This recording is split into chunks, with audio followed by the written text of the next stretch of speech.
Hola, soy Raquel. Hoy en Veganamente voy a hacer unos aguacates rellenos.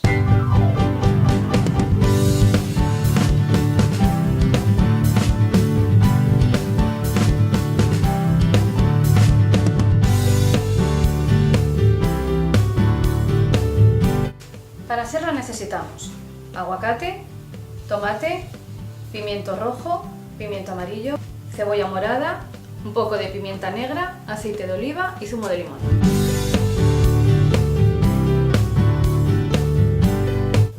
Vaciamos los aguacates, reservando la cáscara.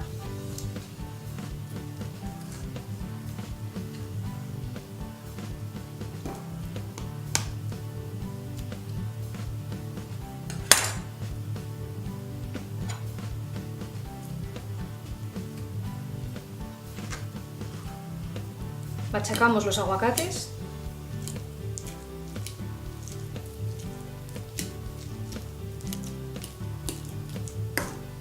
Ahora vamos añadiendo las verduras cortadas en la cantidad o proporción que más nos guste.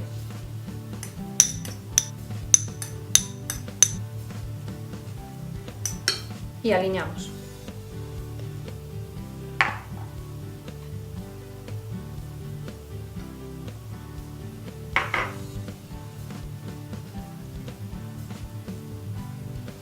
Y por supuesto sal, que se me había olvidado mencionarla al principio. Y sazonamos al gusto.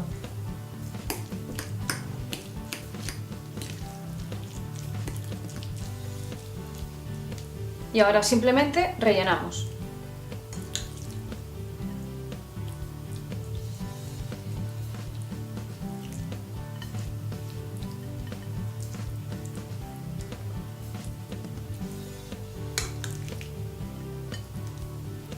Y decoramos al gusto.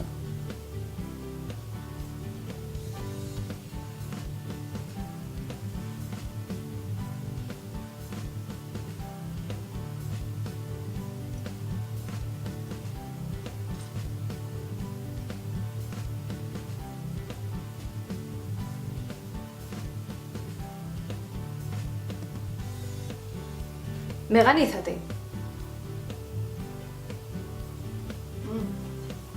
Como sé que os gustan porque me lo decís las recetas sencillas, hoy os traigo una de ellas. Una receta que además de vistosa, es rápida, sana y deliciosa. Ingredientes de la receta, enlaces a mis redes sociales y a mi blog abajo en la descripción del vídeo. Muchas gracias por pasaros por mi cocina. Si os ha gustado la receta, dejadme un like, suscribiros si no lo hicisteis, compartir con todo el mundo y nos vemos en la próxima receta. ¡Chao!